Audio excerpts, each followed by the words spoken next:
Hello, thank you for watching today. Welcome to Harnessing Your Divine Feminine, where we give women opportunities to explore the world.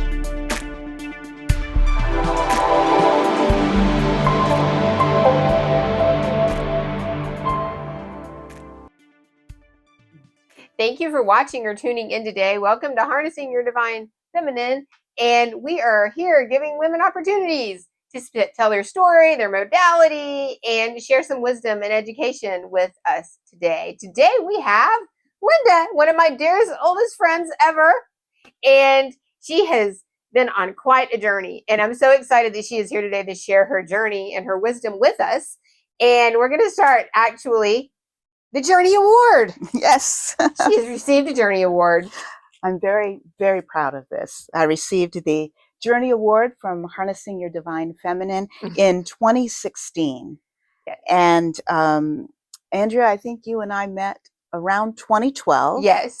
When I came on to the staff of a church. I was going to be serving part-time there. And I had also just had a lot of, this was a vocational switch for me. Oh, by the way, I came onto the staff of that church because I am an ordained minister. Mm-hmm. And I was thinking about, I had been out of parish ministry for, oh my gosh, 20 years or so, but was thinking about getting back into it. And so that's why I came onto that church where we met part-time. And there was a lot going on in my life at that time. I had just left my marriage of like 20 plus years. And my daughter had just gone off to college. And I was, this was now a new vocational direction I was heading in, or a renewed vocational direction that I was exploring. And so there was just a lot going on. And I was very fortunate during that time that you started the Harnessing Your Divine Feminine retreats back then. And I remember that I was actually on the very first retreat that you hosted up in the North Georgia mountains. Yes, that's such an honor. I'm like, oh my gosh.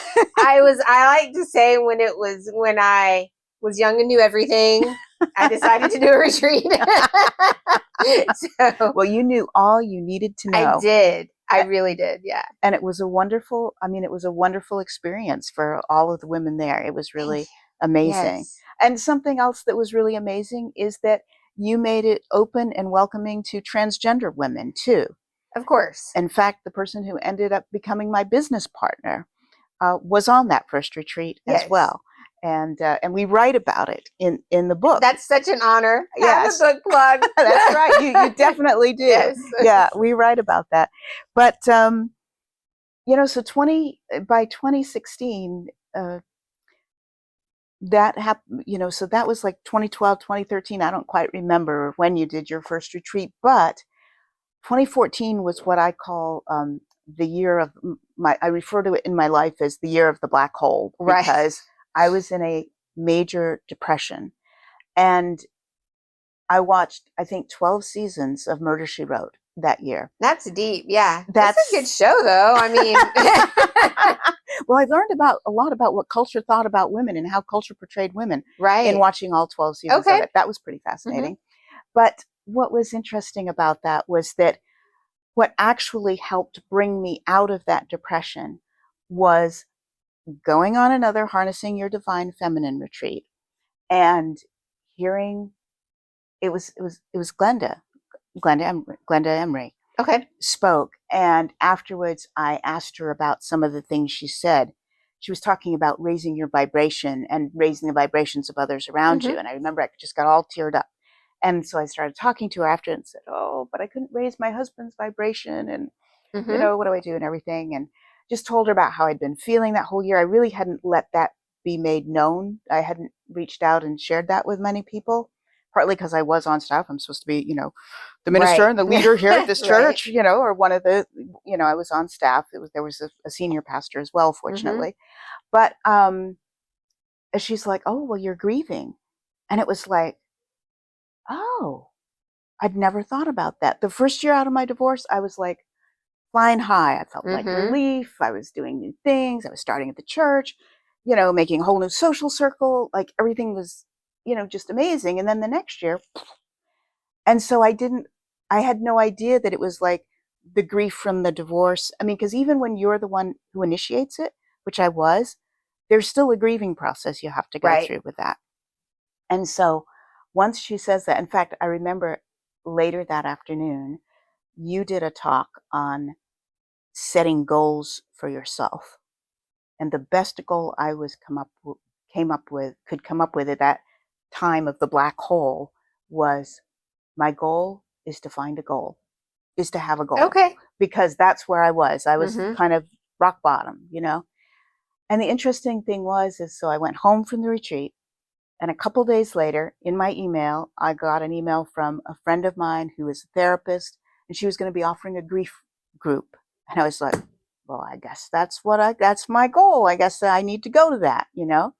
And so it's just like what you always talk about with harnessing your divine feminine. It's like, you know, healing is a journey, and going to the retreats really, really starts that, or can be a tremendous catalyst for that. But then it keeps unfolding and keeps rolling out once you get home, you know, and there's more steps you have to take, right? Healing is not a one and done thing. No. It's a process. And so, anyways, after that, let's see. So after, in the process of coming out of that, 1 year depression and working through my grief around the divorce, I had become good friends with that transgender woman that I mentioned who went on that first retreat with me, who we get to talk about in the book. And she had her name, by the way, is Gabrielle Claiborne. She's an amazing individual. And she had, she started having more of a desire to start, just helping people understand transgender folks. And honestly, I'm a teacher at heart. And so I thought, well, I can support you in that, we had become good friends. And I was like, well, I could support you in that. She was actually kind of nervous about public speaking, and yet she felt this desire to do this. And I love teaching, and I had learned so much. Honestly, when I started at that church in 2012, that was my first experience of meeting trans and gender diverse people. I mean, we had folks there who were cross-dressers and transgender, and someone who said they were gender queer, and I didn't know what any of that meant, And so and honestly, I have to say that I actually felt a little uncomfortable around my trans congregants. And that's kind of how Gabrielle and I ended up becoming friends, because I felt uncomfortable. I knew I needed to learn more. And so I said to Gabrielle, I said, if you'll come over, one evening, I'll make dinner if you'll tell me your story and kind of just help me understand all this better, And so she graciously did that, and we had a wonderful conversation.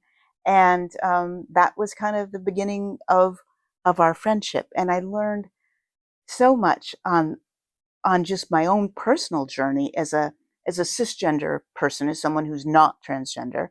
And the biggest thing I learned there, I think, was that the reason I felt uncomfortable around my gender diverse congregants was because they just didn't fit into any of the kind of the mental categories that I had for gender.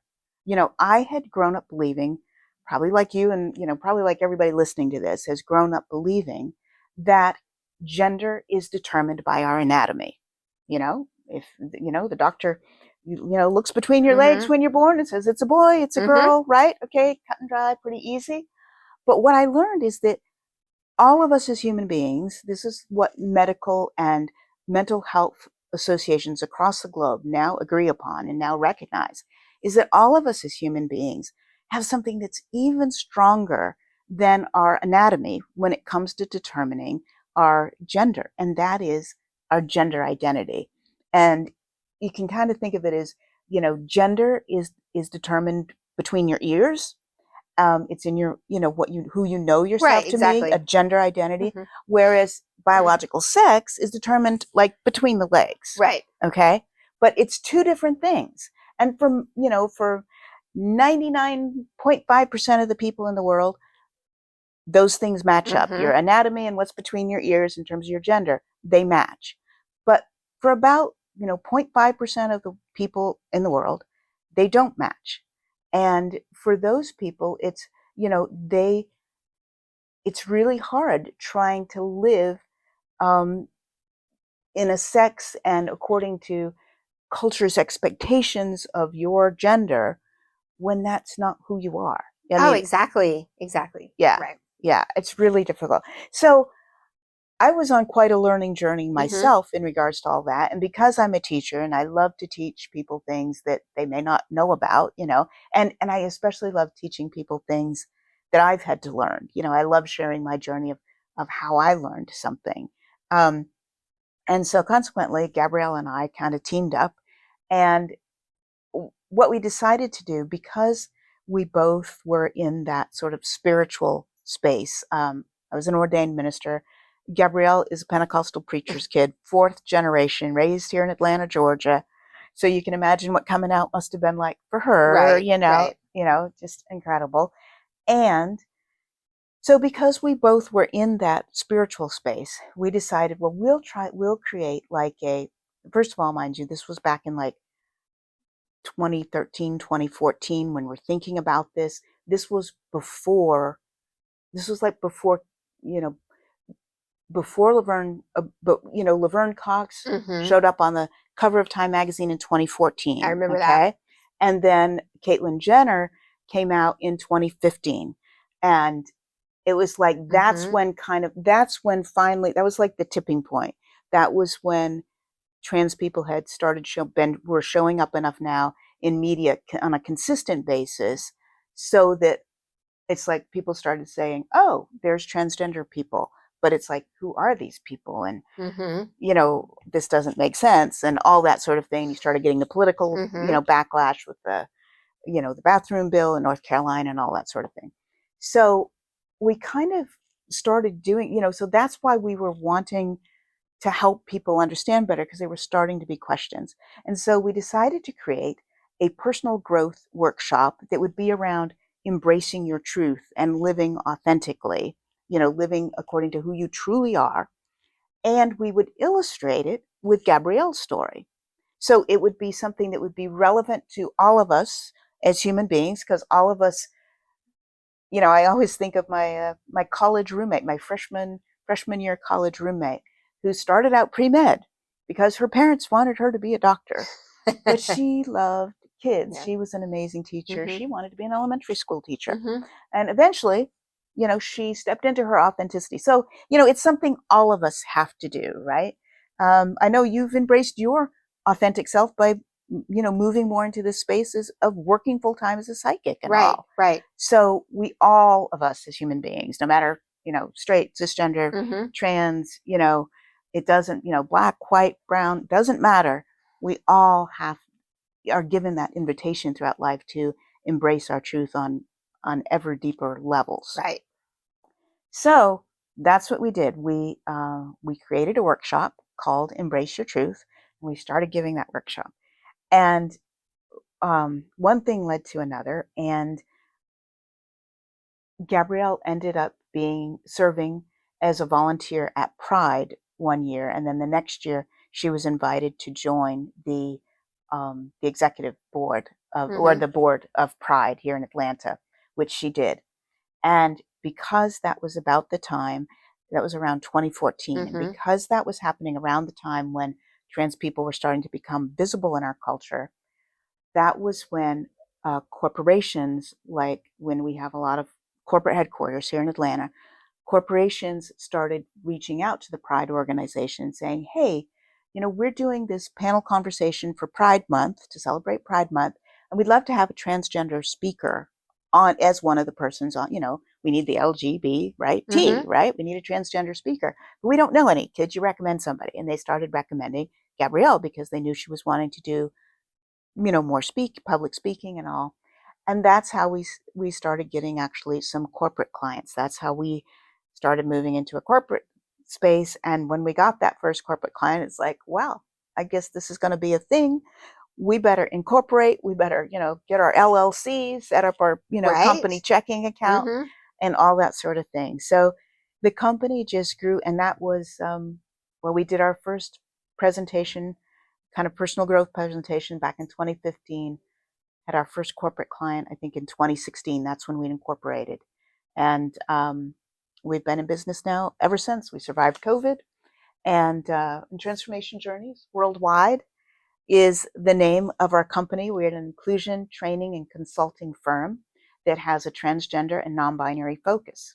And so we predominantly now, we go into many corporations and are invited to speak and to train their employees and their leadership too, to help them understand not only personal cultural competency, like how to personally interact respectfully with their gender diverse colleagues and clients, but also the changes they need to make organizationally, the policies they need to update, like they need to set up gender transition guidelines and make them available to everybody. They need to update their dress codes so that they are like attire specific and not gender specific and things like that. So those are the sorts of things we do. We've done a lot of work in corporate space, but we also work with medical and mental health care professionals. We're actually working with, for the last couple of years, we've been working with the WellStar healthcare system here in Metro Atlanta, helping them become more trans inclusive, both to their team members and for their patients.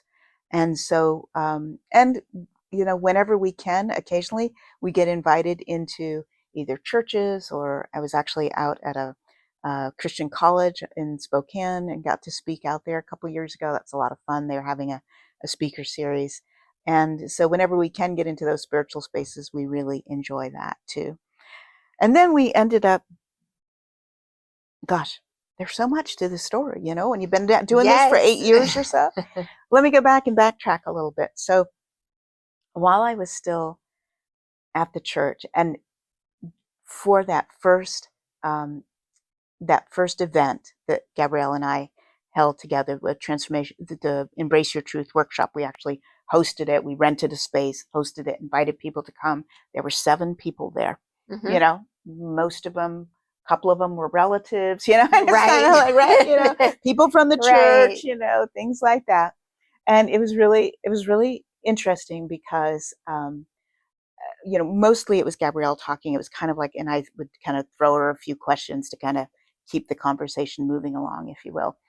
And it was really interesting because the main feedback that we got was, that was really good content. And we know your delivery will get better, because this was, public speaking was very new for Gabrielle, right? But now she's a TEDx speaker. She does keynotes. Mm-hmm. I mean, it's like she's always being asked to be on panels. And of course, we still do our training together too. Mm-hmm. So it's just, sometimes you just, if you feel like your heart's calling you to something, you just go with it. And you're not going to be perfect when you start, but you just do it, and the doors will open and things will unfold. And, it's just amazing what can develop when you just follow your heart, follow your intuition, and go with that. So, but back at that first event that we held together, at the end of it, one of the persons who attended was actually a seminarian who was doing an internship at the church. And he said, I come from a pretty conservative denomination. How do I help my conservative church folks understand all this? How do I take this back to them? And I remember looking at Gabrielle and saying, do you mind if I take this question? And I started responding and sharing some of the things, or many of the things that I had learned that the Bible had to say about gender diversity during the 3 years that I had been working there at the church, and through conferences I'd had the privilege of attending and things like that.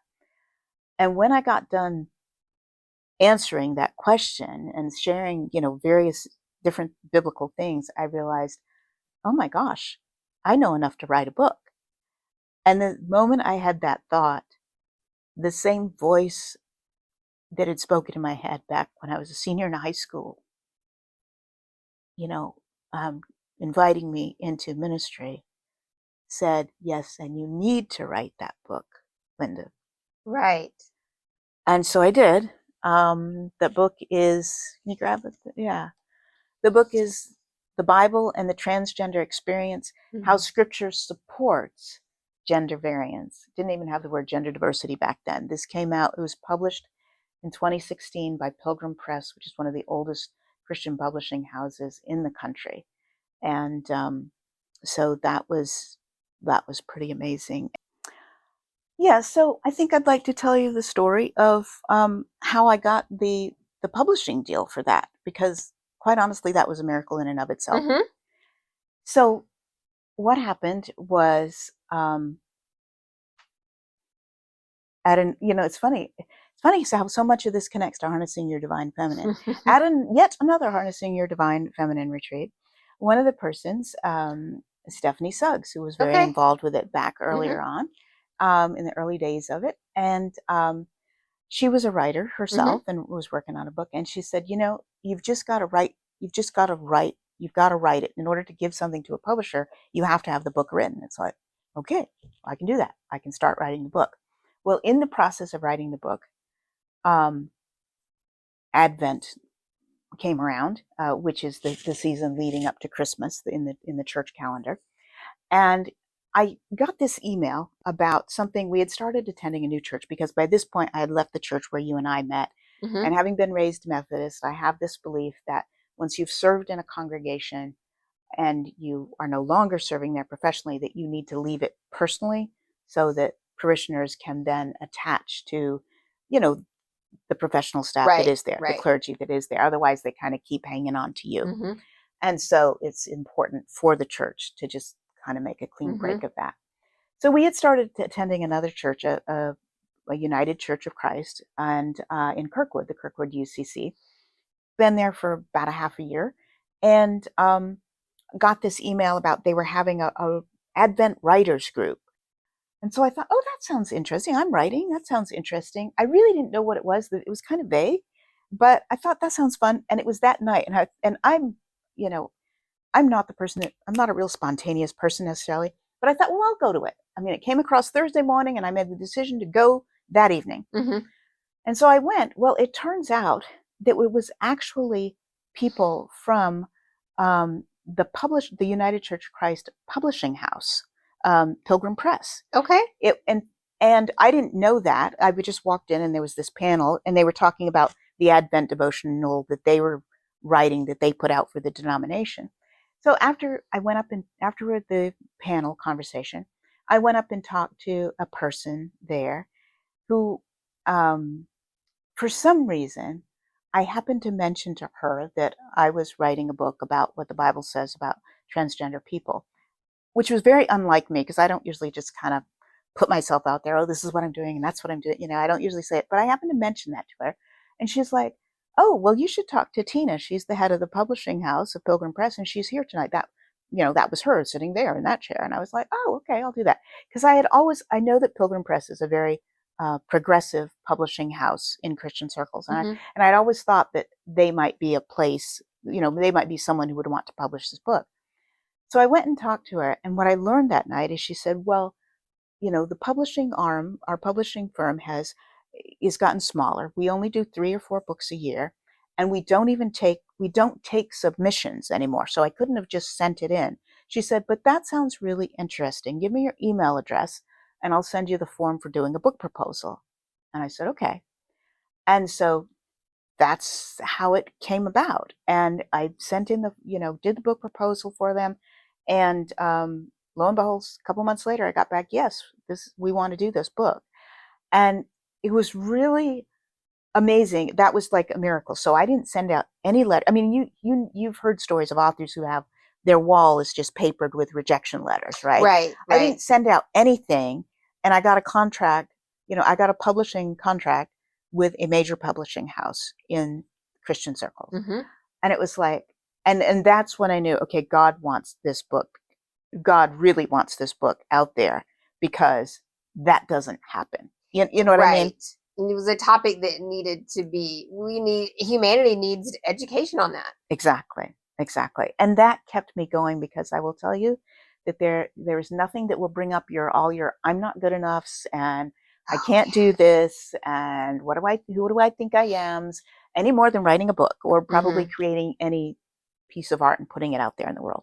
But when I would get into that space of like, oh, I got to rework this argument. It's not strong enough. I need more research to back this up. When I get into that space, I think, Linda, let it go. This is not your book. This is God's book.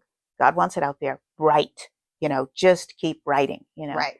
And so that's what got me through it. It took me about 6 months, maybe 3 months of writing, another 3 months of editing. And the book came out in November of 2016 and was one of the only books in print on that subject at the time. And fortunately, there have been other books published, like parents of trans kids have published books. Trans people themselves who have theological education have published books. And it's really important that all of those voices are publishing books. But what I realized, and I'm going to go back and pick up another story that goes way back a ways, is that you need different voices saying the same thing because different people will hear it differently. And the story I'd like to pick up, when people ask me, Linda, why did you write the book? I do tell the story about, being at that event and, having that hearing that voice saying you need to write that book. But what that triggered for me was going back into the 1980s when I was in seminary. I went to a very conservative Methodist seminary, Asbury Theological Seminary. Not only conservative, but conservative in the South. And I'm from New England. I went to Tufts University undergrad, which is a very liberal New England college, And then I ended up in Kentucky at a very conservative college, but it was seminary. But I went there because I heard they had a reputation for turning out pastors who could really help their congregations and their parishioners grow spiritually. And that's what I wanted to be able to do. And so they didn't have any women on staff when I arrived there. And quite honestly, most of my classmates, all of my professors except one, believed in women's ordination, believed that women should be ordained, but one did not. And most of my classmates, who the majority of them were men from the South, didn't believe in women's ordination either. So I spent a lot of time, and honestly, I myself didn't know what I thought about it, because when I got my call back then, my, kind of in the same way that Moses says, but God, but I don't speak well, my but God was, but God, you remember what you said in the Bible about women teaching and preaching? It's like, it kind of appears that women shouldn't be doing that. And what God said in my head was, well, go talk to some other women pastors and see how they've handled that. Go talk to some other people, see how they've dealt with that. So that started me when I was a senior in high school on what ended up being, a quest that continued throughout college and into seminary to understand what the Bible said about the ordination of women.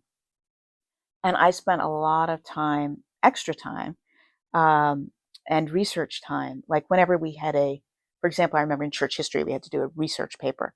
So I researched like the mothers of the church. We always hear about the church fathers, but I researched the mothers of the church, the women who started the convents and all that sort of thing. A lot of them were the sisters of the brothers who started the monasteries, biological sisters. So that was pretty interesting to learn about all of those women leaders from the past. Anyways, I digress. Life is just not a straight line, right? It's not. No, definitely is not. So I did a lot of research. In fact, I would often have a lot of conversations, like, over lunch, over dinner in the cafeteria with the guys, kind of sharing my perspective, sharing my points, sharing the research I had done, the things I had learned, the exegesis I had done, the study of the Bible and that I had done and all. But at the end of the day, they could always just, dismiss my carefully researched, carefully exegeted arguments by saying, well, of course you're going to say that because you're a woman who thinks God has called her into ministry. So they dismissed it because of who was saying it. And I remember thinking so many times, it got tiring having these conversations and just being dismissed out of hand. Exhausting. Totally exhausting. And I remember thinking so many times, if only one of the guys, would put in the time that I've put in to do this research, to learn this, they could say the exact same thing that I was saying, but they would be received so much differently because of who they were saying it. So when I heard that voice inside my head say, yes, and you need to write that book, the second part of what they said was, because it's your turn to step up and be one of the guys. Now it was my turn to speak for a group of people whom I was not a part of. But because I was saying it, because a cisgender person was saying these things, what I was saying would be received differently by many people than if a transgender person was saying it. Now, fortunately, there are trans writers who have written some books now, and that's wonderful because trans people need to hear it, especially from other trans people. But there's a lot of people who need to hear it from my voice, and so that's why I'm so grateful that God opened up all those opportunities, and spirit, the universe, whatever you want to call that benevolent force that that brings us all here and guides us and supports us and is for our good, whatever you want to call that. I'm grateful that I was in that flow for that to happen and to be a channel for that, because I know I've seen comments from as far away as New Zealand of people who've really been helped by the book. Absolutely. Thank you for writing it. Okay, so that's an amazing story.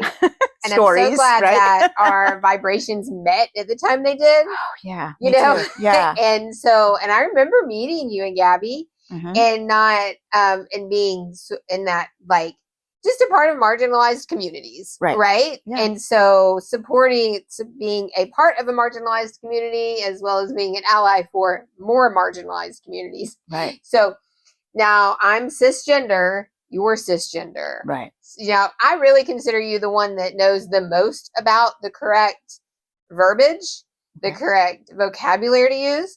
I know almost as much as you do, I think, but you have hardcore researched it. I've learned through your education and through just hanging out with trans people. Right. So cisgender means that your gender identity, that is your internal knowing of your gender, of who you are, does not match the sex that you got assigned at the gender that you got assigned at birth, an assignment that was based on your biological sex. Right. Yeah. So, or no, so it does match when you're cisgender. It does match. I remember learning that somewhere in our growth together. Yeah. I am a cisgender woman. That's right. Right? Yep. And so then we get into the whole integrating. I really believe that trans people they really are vital to creating sustainable, resilient communities. Oh, yeah. I mean, absolutely. What they give back to communities is not, you can't like replace that, right? Oh, definitely. So what, as you're writing this book, you really wrote it for the point of helping people integrate transgender people into their spiritual communities, into their families. In fact, it was really one of the hard things about doing this work is you don't always get a lot of immediate feedback. But we were doing a training with Unity ministers. Actually, they have continuing ed training every year. They had invited us to speak, so we were doing that.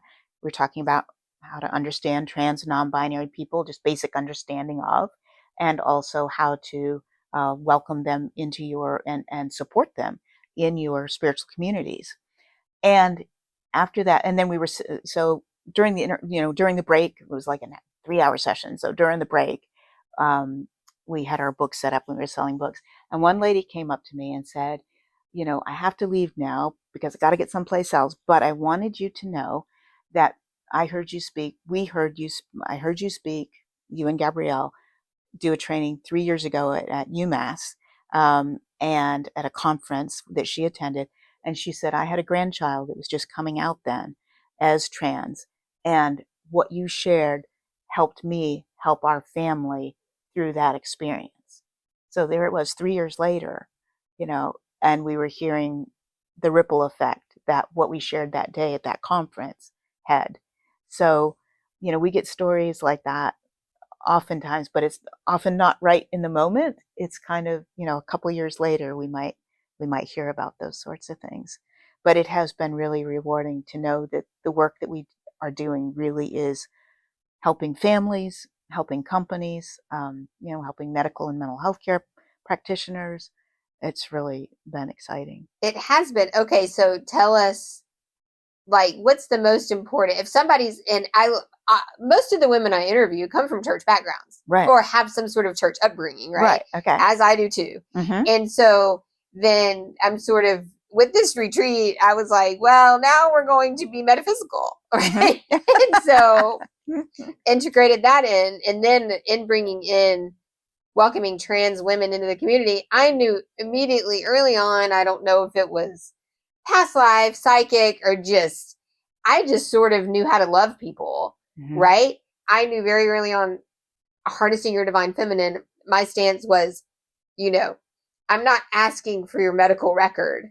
That's right. Right? Like, if a woman signs up for a retreat, I just take them for who they say they are. Exactly. Right? And, and I'm not like, well, what does your birth certificate say? Yeah, exactly. Right? And that is just blatant discrimination. Right. Right? Right. To sort of start dissecting. And I too have thought about it. I'm like, what really makes a woman? Is it because women have had hysterectomies and they've had all this medical stuff where, what we think makes a woman is gone, but they're still women. Exactly. And so that's kind of proved to me like it is in between the ears. Mm-hmm. So in that, I get to interview a lot of people from a lot of because we're from the South, right. And hopefully everyone that hears this is all over the world. Mm-hmm. We take a very, I like to educate more conservative communities on like using more tools of empowerment and understanding. Right. So,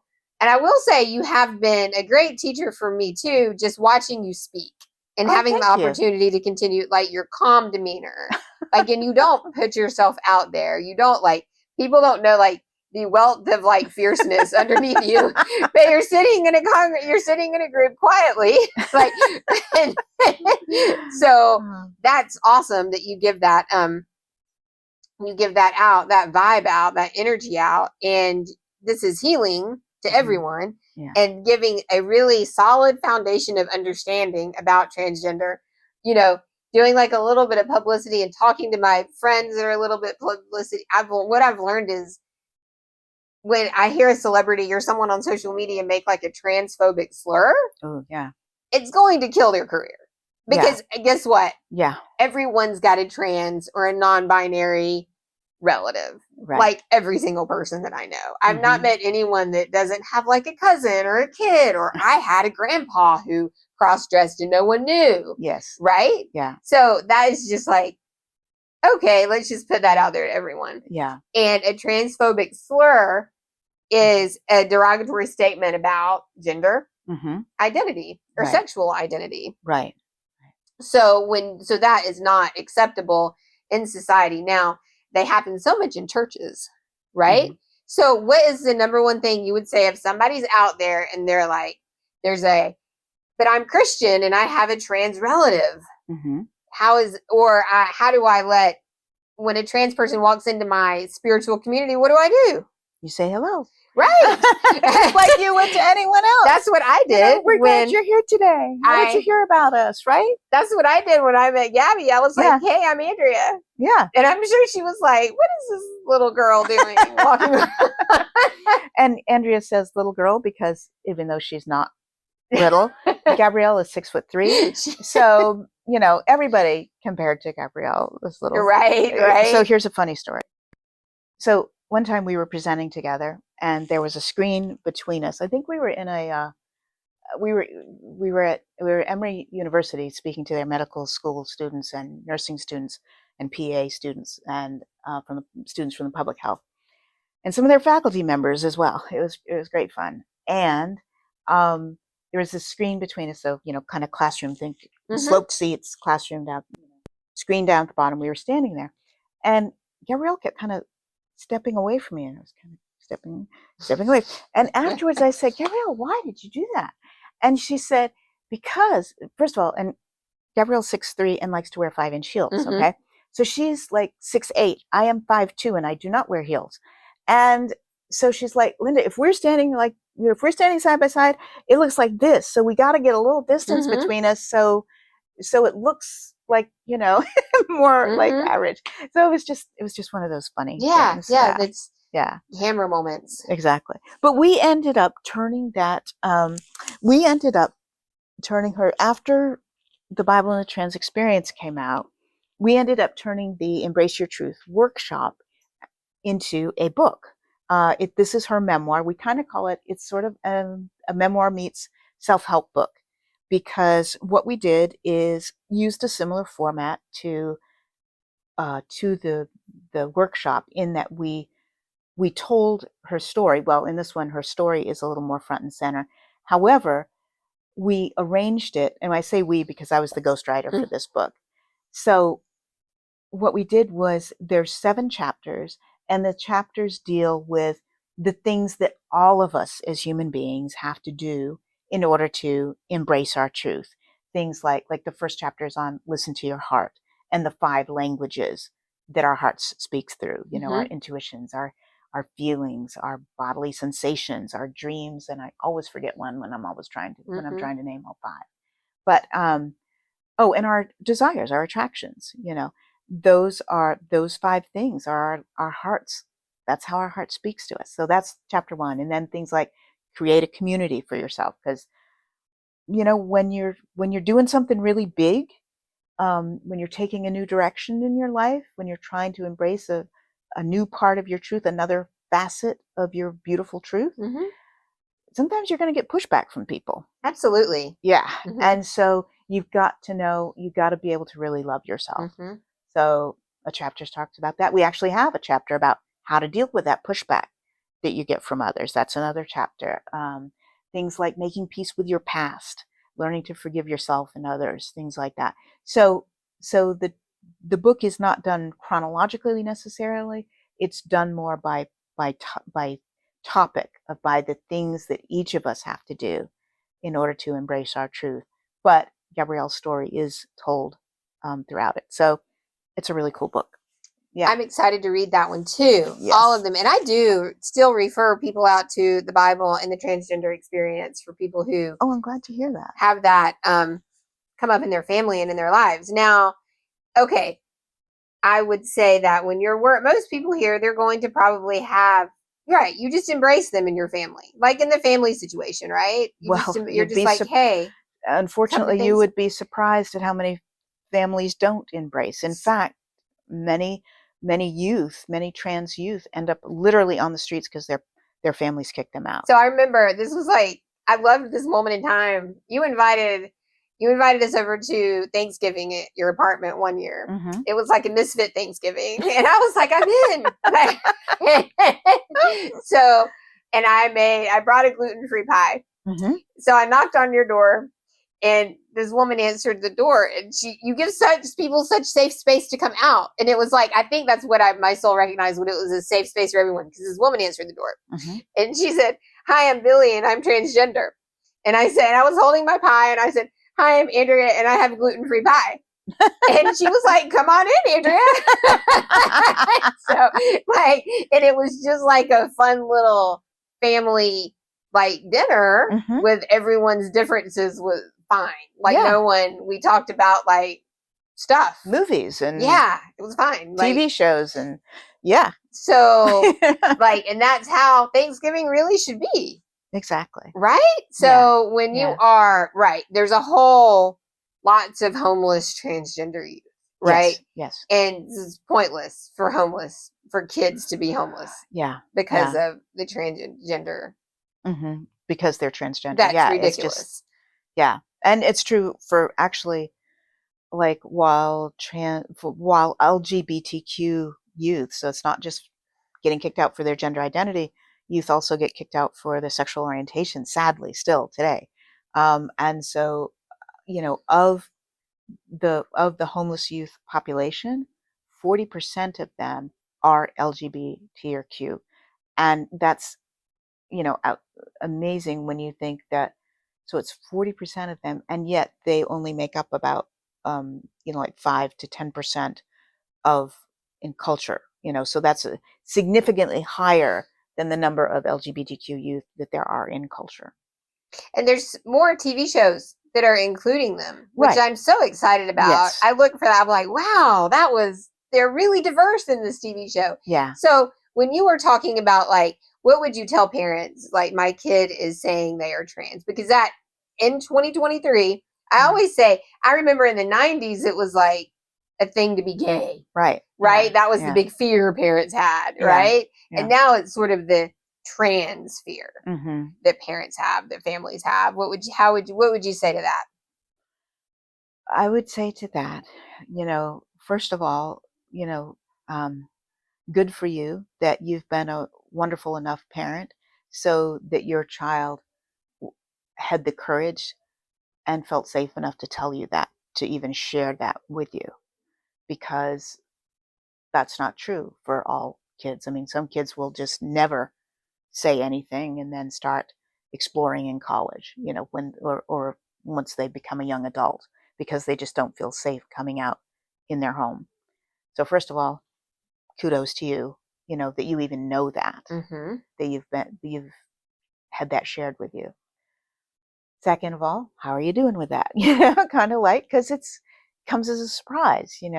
Many parents, part of the process. I actually do coaching. Another thing that I do is I actually do coaching with parents, with trans people, and also with the spouses of trans people and cross-dressers, because they need a lot. They're really the silent majority, right? They really need a lot of support. But with the parents, it's like, how are you doing that with that? And just listen to, to their feelings, because it's a journey for them too. In fact, that's one of the things that Gabrielle always says, is that, and that I've heard said too, is that oftentimes when the trans person or the non-binary person comes out, that's when the family goes in the closet, because then it's like, now they have to process all this. And the sad thing is that the only reason why all this is happening is because of how culture is still not accepting, of trans or in many cases LGBT folks. And so that's what's really sad, because I've seen these videos of, these sort of spoof videos, but they have a really serious message, where the kid is like, Mom, Dad, I have something I need to tell you. I'm glad you're here. I know it's going to be difficult for you to hear, but I'm straight. I've seen that, or I'm right. cisgender, Mm-hmm. right? Mm-hmm. And once you see that, you realize, like, yeah, so it should not be any more difficult than that, right? It should not be any more earth-shattering that. But it's our culture's, it's culture's understanding, it's culture's expectations that create all those challenges for the family members, for the gender diverse individual, for the family members, for the spouses. It's culture. It's not the reality of being unique, being a little different, having blue eyes instead of brown. Right.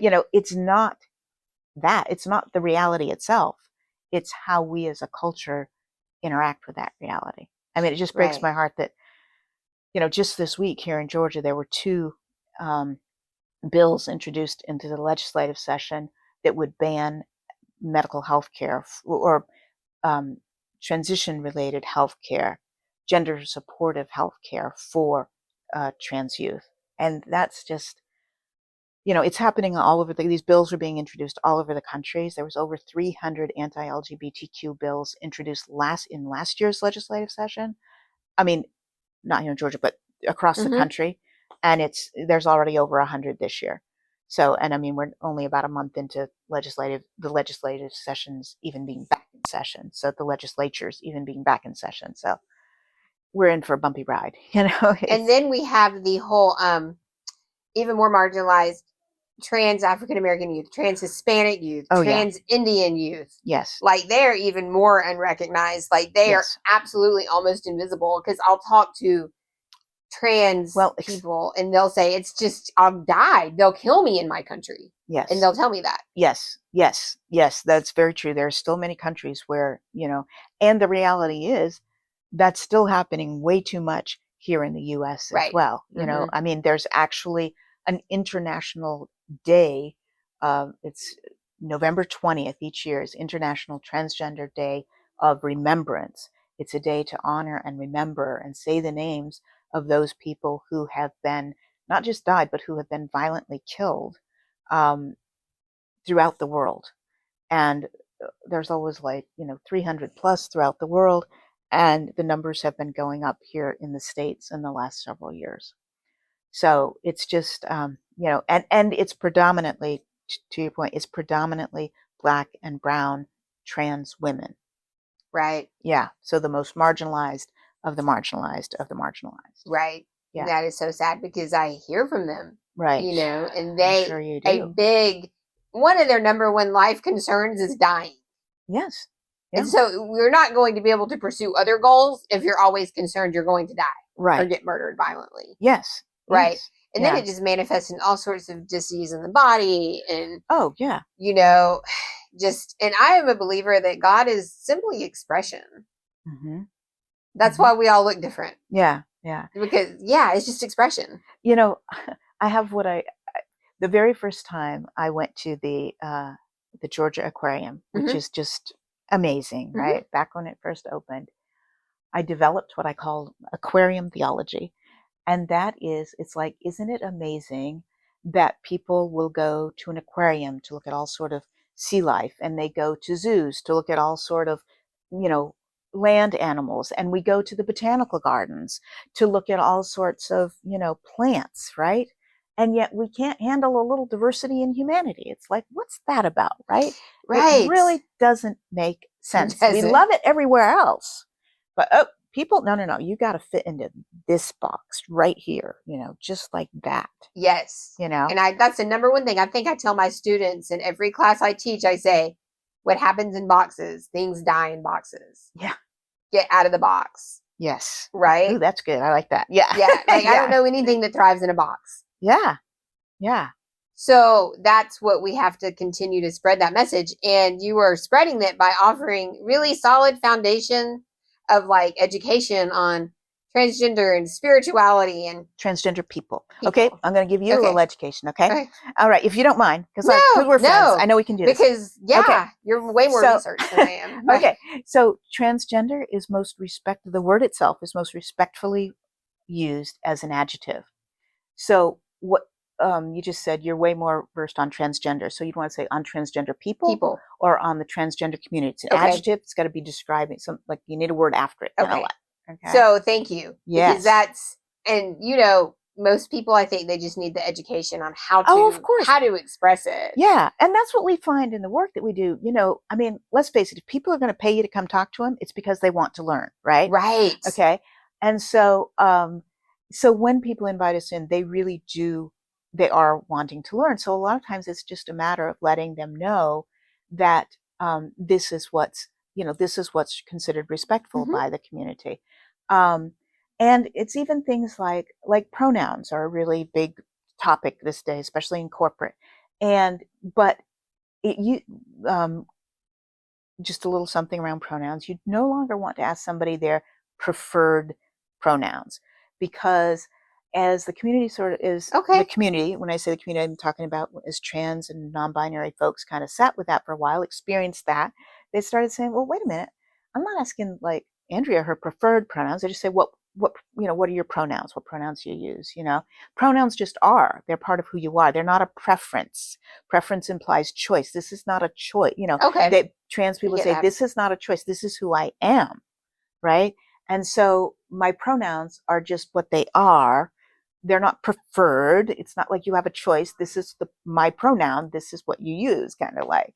So that's been interesting, just to see how language evolves. Yes, because I remember early on, it was there would be forms. What's your preferred pronoun? Yes, yeah. But now drop the preferred. You still want to ask about a person's pronoun, so you make sure you're interacting with them. They're not right, because you're right. I guess interacting with them respectfully. Yeah. And part of the reason you ask that is because, and this is one of the things we share in our trainings, you can no longer assume just by looking at someone or by listening to them, by hearing them, what pronouns a person might use. You can't assume their gender identity from looking at them or listening to them. And you also cannot assume what pronouns they go by. Right. So that's why it's really important. And, I've learned another really important thing about pronouns, about why it is. I have really made a commitment when I am meeting somebody for the first time to share my pronouns with them. And somebody might say, well, Linda, why do you do that? You look and sound like a woman. They're going to know that you go by she, her. Why do you do that? But this is actually something I learned from trying to learn better how to be an anti-racist. And so so in my learning about that, I read this book that a white woman had written about her own experience of learning how to be better, to relate more respectfully to and be better advocates for Black people. And one of the things she said in there is that she tries to she now does things in solidarity with Black people, or that show solidarity with Black people, so that to remind herself of how Black people's experiences are different from her experiences as a white person. So she gave a couple examples. One is like she doesn't go out to the corner to pick up her paper or her mail, in her nightgown anymore, because her Black neighbors can't do that. They would be kind of ostracized and talked about for doing that. She doesn't open up, and this one really, I took it to heart because I've done this in grocery stores before. I get a box of granola bars, right? I'm hungry, so I'll take one out. I'll open the box, take one out and eat it. She's like, if you did that as a Black person, you would be taken to escorted to the manager's office by security. It's like, oh, I never knew that, So in solidarity, I no longer do that. Okay. But I also got thinking about it, and what I now realize is that in solidarity with gender diverse people, I introduce myself with my pronouns, partly to help reprogram my thinking about gender. Because the reality is that, I've grown up with all the same cultural assumptions about gender that all the rest of us grew up with. Right. I grew up believing, because I didn't know any better, that, our anatomy determined our gender. I grew up believing that. So to remind myself, I grew up believing that I could automatically know a person's gender or what pronouns they use simply by looking at them or by hearing their voice.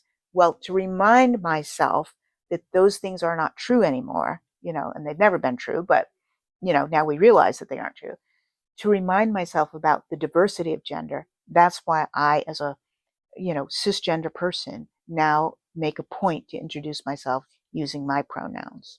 Yes, and I do that on my emails and such just because I want to make people know, I want to let people know that I'm a safe person. Exactly. Right? Because when you let people know you're offering safe space, the whole communication style becomes more efficient. Like you just get more things done. Yeah, exactly. Exactly. Yeah. I'm an entrepreneur. I need to know. Right.